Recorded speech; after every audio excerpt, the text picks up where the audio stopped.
happy that you're here to join us. We're excited to have you. I am Jess Corinne. I'm the head of educational services for Learnfully. I started my career as a K-1 classroom teacher, fresh out of college, super excited to dive into the classroom and apply everything that I had learned. Quickly, I realized that I was ill-equipped to serve each and every one of our learners in the classroom. So I actually moved back home and joined forces with Linda Mood Bell Learning Processes, where I really truly feel like I refined the art of multisensory evidence-based implementation. I learned a great deal about neurodiversity and how to serve not only neurodivergent learners, but their families and their ecosystem as a whole. I also opened a private practice where I spread my wings and learned other curriculums and methodologies such as Orton Gillingham, Step Up to Writing, social thinking, and beyond. I consulted with several local schools, a pediatrician's practice, and really had the opportunity not only to serve learners on a personalized basis, but again, collaborate with their ecosystem and make sure that we are really supporting learners from every single angle of their lives holistically. So that is my story. We have with us today Dr. Sheila Murphy. If you don't mind giving your introduction, I would be so grateful. Yeah. So I am Sheila Murphy. I got into education a little bit backwards and later in life because my own three kiddos were struggling with neurodiverse learning. And I kept thinking, how is it that teachers are not able to equip my children with the tools that they need? So kind of out of frustration and hoping to change and advocate for a system that I felt like was broken, I got into education, started in an inner city school as a classroom teacher, moved into the district office level, became a school administrator, went back to the district level, all the while trying to find ways to continually support learners in the school system. At some point, I realized that I thought it would just be better to branch on out and do my own practice. And I became an educational consultant with a focus on supporting neurodivergent learners and their families. So, fantastic. We're happy to have you here. So today's agenda is as follows. We'll give a brief overview into Learnfully's platform, our services and offerings. We'll also give you the broad stroke understanding around social emotional learning before we do a deeper dive into our specialist Q&A. And then if you have any questions, feel free to drop those in the chat. If we have time at the end, we will absolutely answer those, but fear not. If we don't have time, we'll circle back and answer those as soon as possible. Let's dive into our Learnfully introductions and then we'll move from there. Learnfully is a personalized platform that's comprised of a highly curated network of educational specialists. We have the opportunity to meet each and every learner's needs by scanning our network of specialists and matching the learners to a specialist who has a certification, the training, the personality to engage them through their sessions, and also shared interests, because we know that connectivity leads to the highest level of results. So we want to make sure there's an established rapport that we can incorporate interests each step of the way to tailor our approach and truly differentiate implementation to ensure not only that our learners are receiving the curriculum and content that they need, but also the support through their interests and through the charisma of our educators. We pride ourselves on proactive communication. We want to ensure that we have full transparency at every step of the process. And so we have monthly progress update meetings. We send weekly session notes. We are open and willing to communicate and collaborate with our learners' ecosystems to ensure that not only are we serving the learner directly, but also really supporting each layer that supports that learner to provide consistency so that we can expedite progress as a whole. Learnfully is multisensory, so we target each of the senses. Information is delivered in one of three ways. So you may receive information auditorily. Our auditory learners are those who respond best by hearing information. They do well through discussions, podcasts. They learn through music. So think of all the times that you remember what somebody said and that imprint holds true. You're able to activate your learning auditorily. Visually is our learners who really imprint information in the blackboard of their brain, their mind's eye. So they respond best to visual input such as charts, graphs, videos. They could be artistic in their own right. So they really do depend on that visual cue to guide their understanding and their recall. Kinesthetic learners are hands-on, tactile learners. They do best with projects, a lot of movement, although I'd argue most of our learners do well with movement, but they really like to learn as they move. They're the ones, the movers and the shakers. They're the ones that do best by working with their hands and creating physically in order to remember the information that they received. We know that our learners ebb and flow. They shift through each of these stages. For me, example would be that I started as a very visual learner. I felt like I was secretly memorizing every information I had because I could imprint that information. I'd remember exactly the page that I read it on. And then as I got older, you can see I'm talking with my hands. I became much more of a kinesthetic tactile learner. So we acknowledge that our learners are going to shift and evolve through different stages of multisensory needs. And so our implementation meets those needs, and we diversify our implementation to ensure that we're meeting every need of our learner despite what their core learning style might present as. Okay, so let's give a brief overview into social emotional learning, or SEL as it's often called. Social emotional learning, it really is 5 component sub-skills. The main idea of social emotional learning is awareness and relationship building. And so to be clear, it's really important that we teach our learners through mentoring, modeling, direct instruction, not only to be cognizant of themselves, their brain, their body, but their surroundings as well, and how they interact and engage with the communicative world surrounding them.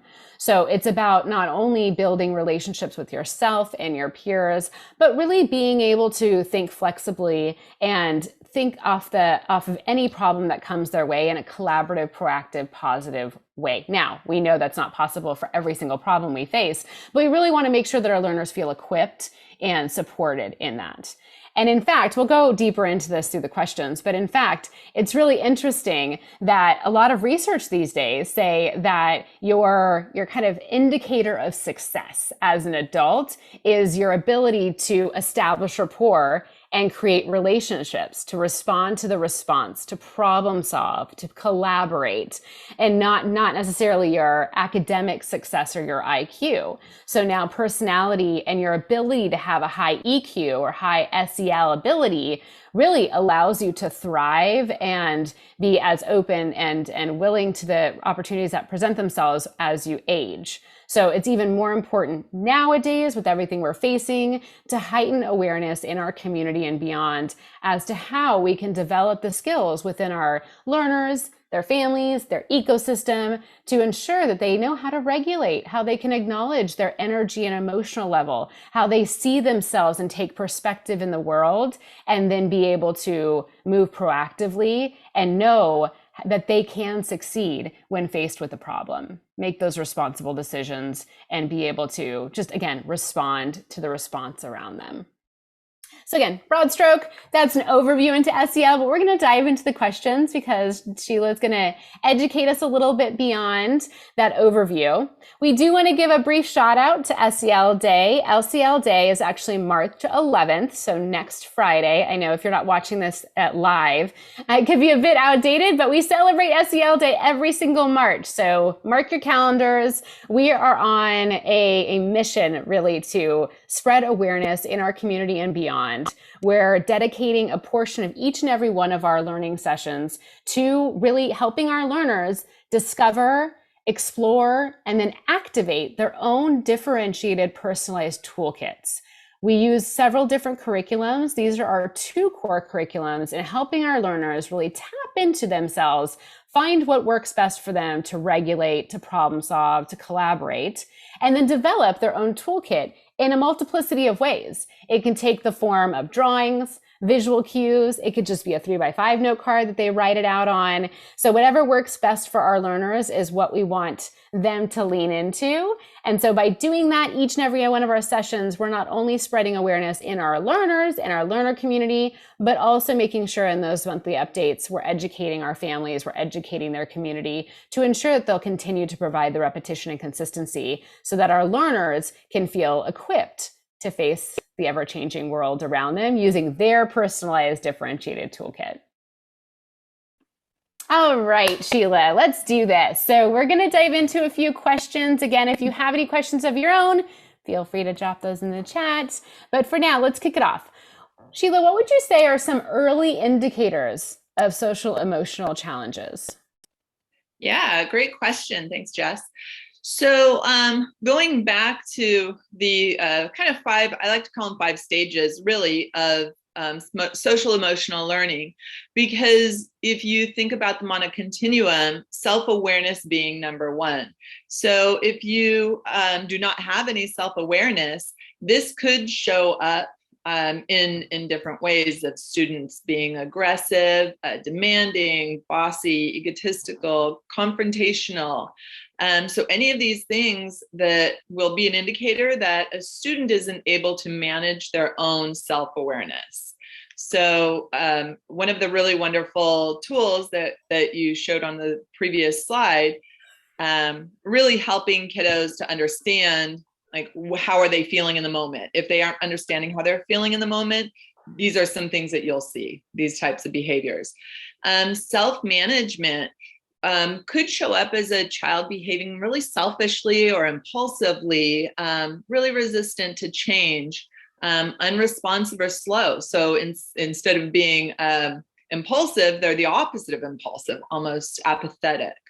And then also passive aggressive types of communication are also an indicator that they are struggling with self-management.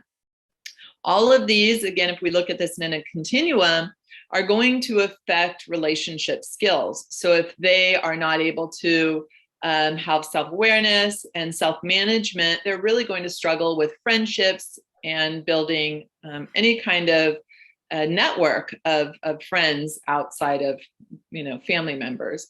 So this could, have indicators in the appearance of having lack of empathy, being critical of others, being fussy, even being a perfectionist could be an indicator that they are socially emotionally challenged in relationship skills. Men making poor decisions even based on which friends that they are choosing. Mm-hmm. So all of these and any of these could be really strong indicators that your student is struggling with social emotional. That's very helpful. And as you know, personally, I see my own children in this, so I appreciate those tips. So oftentimes at Learnfully, we get the question of what is executive functioning? And oftentimes the same people asking those questions will kind of mix the two terms together. EF is SEL, SEL is EF. So do you mind clarifying the difference between the two? Absolutely. And I think just kind of starting with the quick down and dirty definition for executive functioning skills. They're the mental processes that enable us to plan, focus attention, remember instructions, juggle multiple tasks successfully. So these are kind of the air traffic control safety messages that help us take information in, help information go out. Social emotional learning is really about our human development. So these are the skills that we use to acquire and apply our knowledge and attitudes to develop our healthy identity. So they overlap in a way that you need to have both. I love the Maya Angelou saying or quote that when she says, "I've learned that people will forget what you said, they'll forget what you did, but people will never forget how you made them feel." Mm-hmm. And why I bring that quote up now is because in social emotional learning, it's so important to understand your own place and your own emotions and how you're able to take information in, and how you're able to provide others with information. Because even if my executive functioning skills are high and I have a good memory, and I have, working memory, I have organization, I have all these things, but somebody comes at me like a bulldozer, my brain starts going into fight or flight mode, and I may not be able to remember what this person is trying to help me with, because they themselves are struggling with their own social emotional learning skills. And so it's just really imperative that we understand that you have to have both. And it's really important for an educator to understand, if kiddos are coming with their social emotional learning all over the place, they can't access their executive functioning skills because that fight or flight has taken over. And so they really cannot bring in the new learning that they need to until they get a handle on their social emotional learning. Having a growth mindset is part of social emotional learning, which again, if you have a closed mindset, how are you going to take in new information, right? You're not going to have the flexibility in executive functioning if you're not, open-minded to change.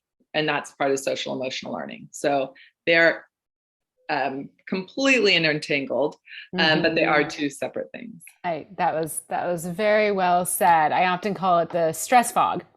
That if you have the stress fog in place because of the fight or flight kicking in, then there's no way that prefrontal cortex, where your executive functioning is housed, can communicate with the rest of your brain, right? I appreciate that visual. So let's talk about the last few years. Lots has changed for us as a society. There's some unprecedented occurrences. How have the last few years impacted social emotional growth in our youth? Absolutely. So, the pandemic is obviously one thing that has been hugely impacted, where students were at one point isolated, having to stay at home, and what potentially was going on at home could be, lots of people in a household, chaos. They weren't able to do their learning, to maybe they had super quiet household with one child and two parents working from home, but they had the complete attention of the adults in the room. So then they go off to school, and they're having to kind of recenter and figure out, where do I fit in again? On top of the pandemic, we've had some really stressful things that have impacted adults. And when adults are impacted, even if you're not talking about it, these things do trickle into our kiddos. So we've had, an election. Elections are always stressful times of year. We've had, our own riots and things happening in the US. We've had an insurrection. We've had now kiddos are dealing with hearing about, the war going on overseas. And even though we may or may not know if our kiddos are hearing about these things, they can be feeling what adults are feeling, and or they're at school hearing things about this. And so we have to just be really aware that all of these take a toll on our kids' mental health. And although social emotional learning is different from mental health, they're definitely tied in together, because if students don't have the skills that they need to express their fears or concerns, this will eventually, could start out as something in their own social awareness, social management, but turn into something even bigger than that, because they haven't processed it. And so that's packing in. If you think about a balloon, you can only put so much air in a balloon before it pops. If kiddos aren't learning how to release valve a little at a time and have the communication skills to talk about it or talk it through with an adult, the balloon does pop instead of little leaks here and there. So I believe that the last few years, there's just been one thing after another. And think about how us as adults have struggled with so many things that have been going on.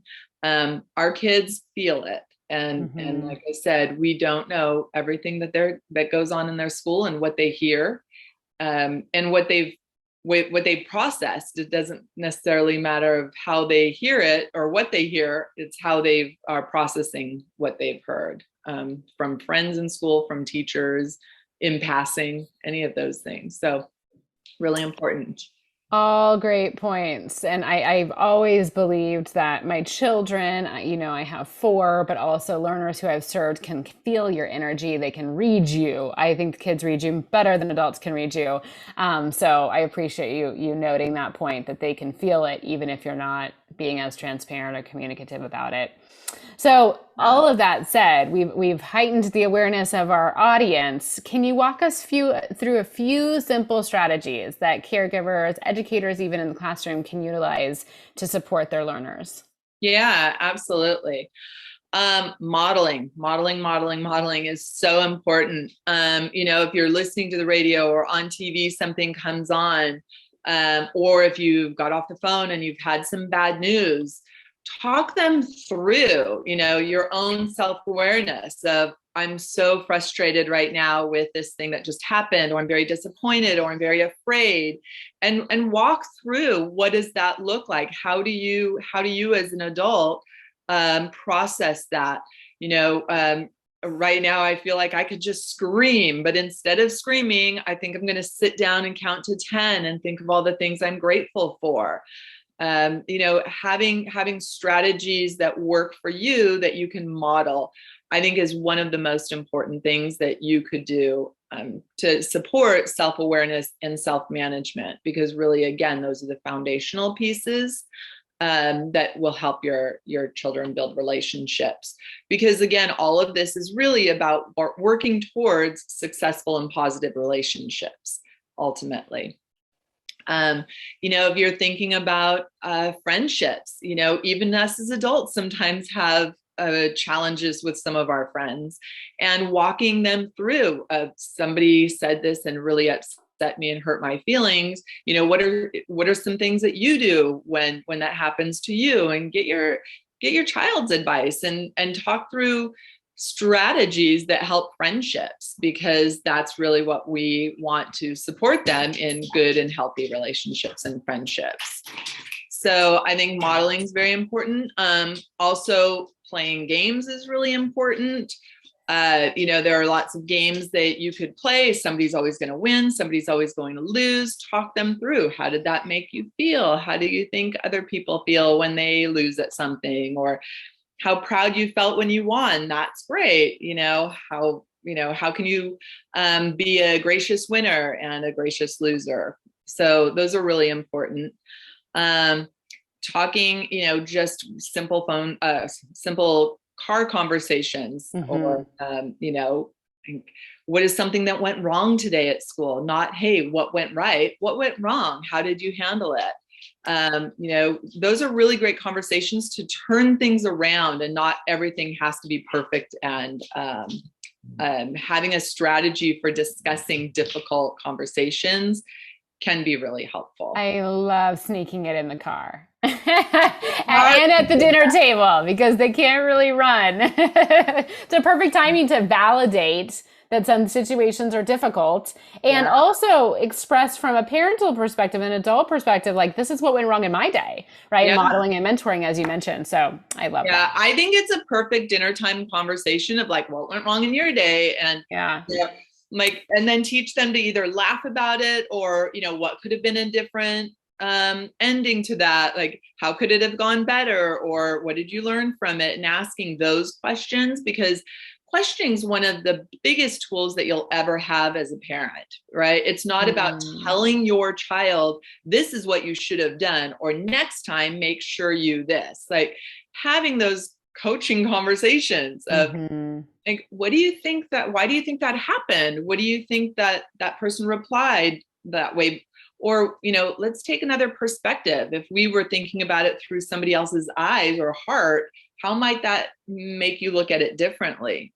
So I think, having children understand that there's multiple perspectives to every single situation is imperative, because kids by nature are egocentrical. And so helping them to understand there are multiple perspectives, pretty important. Yeah, absolutely. Excellent. So again, encouraging empathy, and this can be done through perspective taking, and helping the kids understand. I think this is helpful for adults. I just had a adult learner group of 23 fighting in a project that they're doing together, and I had to I'm not kidding, and I had to step back and talk about empathy and understanding, like, from my perspective, I felt this way, but I have to understand why somebody else felt another way. And they had to, we did some exercises to help them understand another person's perspective. So that's a never-ending journey for us, right? To encourage and understand empathy and perspective. And using read alouds are really helpful for this, because now you have kind of a third party in a storybook that you can talk about. How do you think this person feels? How do you think this person feels, or this character? One of my favorites about perspective is that they tell the story of the big bad wolf and the three pigs, but from the wolf's perspective. Yes. Love that book on teaching Yeah. perspective, because right, everyone has their own perspective. And so doing things like this will encourage a growth mindset, and a growth mindset so important for their social emotional learning. I love that. Sorry to interrupt, but I've also, as an educational specialist, used a writing prompt in this way. Oh yeah. Like, write a narrative, write a story from another person's perspective in a commonly, understood and read story. How do you flip it from the villain side? Just like you said, I think it's such an eye-opening experience for them, for sure. Yeah, and I think because it's really easy to vilify, if you come home from school and the girl was mean or the boy was mean, it's like, okay, well, let's take the perspective of this other person. Mm-hmm. And maybe they were, and maybe they maybe they were mean, and we need to verify their feelings for something that happened to them. But also, okay, why is that other person hurting, and that would create them to lash out that way? And Right. so really giving perspective, and the read alouds, I think, are a great way for that. I love that. Yeah. So helping to manage emotions with tools, and journaling is a great way to do this, because again, we're all on a journey from the day we're born till the day we die, and we need to kind of figure this tough road out. And journaling everything that's in your head, everything that's in your heart, and honoring those feelings, not to say these feelings don't count, but what are these feelings? Why am I having these feelings? And really working them through is a great way, a tool for some kids. Some kids, journaling isn't the answer, but for some, it gives them the tools that they need to feel safe to work through their own emotions. But again, I go back to some kiddos, it's helpful to have the questioning from a parent, a caregiver, having another adult in the world, a grandparent, a teacher. They can build a community, your ecosystem, and figure out who that person is that your child feels safe talking to. For my youngest son, it was my oldest son. And so he had him, and he would come to me also, but he had another person. So it's really great if they can have someone else also. That will also encourage their independence. Giving them responsibilities, making them feel part of the whole is really important as part of a responsible family member. We all strive to feel connected, right? And if they have responsibilities around the house, it's a great way to help kids feel connected to something. So this is also a really important thing, giving them, we as a household can't survive without everybody doing their part. And so they feel part of something, and they have jobs. And then practice problem solving skills. There's lots of ways that you can practice problem solving.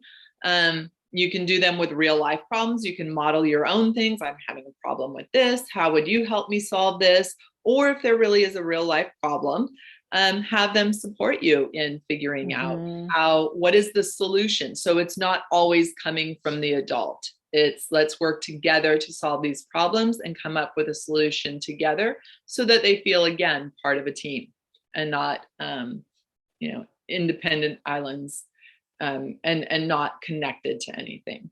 Yeah, and then they have the experience to tap into as a resource when that, because ultimately it probably will happen again. And so feeling equipped in that and having that as a reference point is so huge. Absolutely. Because all of these things, ultimately, you want them to internalize. Right? Right. So once they have the, the self-awareness, self-management, they've internalized all of these skills, then the relationship building starts. And so when there's a bump in the road with friends, with family, they practice these problem solving skills and they know how to navigate them. So I love it. Thanks, Sheila. That was very helpful for me personally as well. Always too good to have reminders in your back pocket. So that's a perfect segue, actually. What's something that you wish caregivers knew before starting this journey, right? What's something that they can keep in their back pocket to really help them see through the journey? Well, one thing I wish and hope that caregivers know is that this cannot happen by yourself. This is really, again, the ecosystem. This has to happen with a partnership with your student's teacher, any daycare, with grandparents, with friends. Anyone that's part of your kiddo's journey really needs to be part of the team with their social emotional learning. You don't want to shame a child because they're struggling with self-awareness. And so the only way not to shame a child is to communicate to other people that your kiddo's struggling in this one area. So when you see positive things happen, when you see a growth mindset, and you can say, hey, if you see my kiddo having a growth mindset during the day today at school, can you please praise, lots of positive praise. One of the students that I work with is having a challenge, and today I emailed the mom and I said, I really would love it if you would praise when you see him doing these things. I'm not emailing her to say, hey, can you call him out for not doing these things? It's, can you praise him when you see him doing these things? So hopefully parents understand that it's imperative to take bite-sized pieces, focus on one, maybe two things, and do a lot of praising and teaching self-talk. Here's how you help the child work through things in their own mind, because you're modeling that self-talk about whatever that challenge you might have is. There's a book called Mindset by Carol Dweck, and I think it's so important for parents to read this book and understand that mindset is just such an interesting and integral part of what kids need to have to move through this world, to have a growth mindset, because so often they're kind of stuck in their one place, and that's what creates some of these challenges that they're having in their social. Yeah, I absolutely, as you know, love Dweck's work. I also want to give a shout out, credit where credit's due, to Joe Bowler, who has Limitless Mind. She started as a mathematician, and she still is, but she has definitely encouraged and drawn awareness to limitless mindsets and mindfulness and how to center oneself so that you can see yourself as a learner, as a mathematician, as a reader, as a friend, as a problem solver.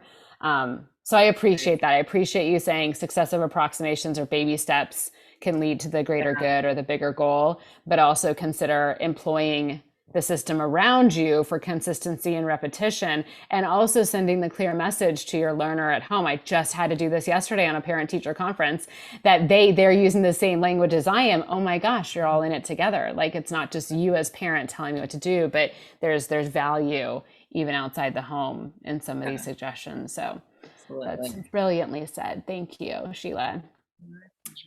Okay, so let's talk about how we can get your learner on the path to potential. Typically, Learnfully, we have learners onboarding into our platform, but first we want to make sure that we're talking to you as the caregiver because you have all of this valuable insight that we just discussed to share with us. So we have an intake call, we send a questionnaire to you, we review that questionnaire, ensure that we're really creating a differentiated assessment and experience for your learner so that they can thrive and they can meet their potential. If a learner has not had a recent assessment, we do recommend that you go through our Spark Learning assessment to really pinpoint where the breakdown is happening. We do look at areas such as SEL, we look at EF, executive functioning, we look at literacy and or math, depending on the area of need or the reason for referral. So within that assessment, considering the caregiver lens, we administer a 2-session or 2-hour series of protocols. And then we crunch the numbers, we write a report, make sure we have all of our observations and findings in one place for you to review during a consultation. We will walk through not only those findings, but also our recommendations and how our observations impact your learner, not just at home, not just in the classroom, but in life. That learner impact is so key because we want to make sure absolutely we're celebrating strengths, we're incorporating interests, we're following recommendations, but there's more of a why to it. And we want to start with that why. When we see our learners all year long, don't get me wrong, but we're on the peak of summer. We are building towards our summer instructional period. We have many learners enter our platform throughout the months of the school year, particularly in spring as we lead up into summer, because summer, as you all can imagine, is the optimal time to really maximize the months that you have out of school. They typically have reduced levels of anxiety in the summer. They have more time to spend, and thus we can expedite progress as a result of those two components. We offer many programs. If a learner is showing a great disparity between potential and performance, we recommend typically remediation in one of our multisensory evidence-based programs. The recommendations in terms of duration and frequency is based on the learner's needs. So there's no blanket statement. We're not going to say a number of weeks, a number of hours until we have a chance to get to know your learner through your and our lens. We're also offering interest-based enrichment workshops and camps. So we'll strengthen some of their application skills, such as writing or mathematical automaticity, social emotional learning, executive functioning through interests. So we're offering STEAM-based camps. So we will have a cooking class, we'll have an art class, we'll have, design and building class, and all the while we will sprinkle in these multisensory techniques to ensure that your learner is standing upon a strong foundation and feels good and successful about generalizing their skills when they're engaged through interests.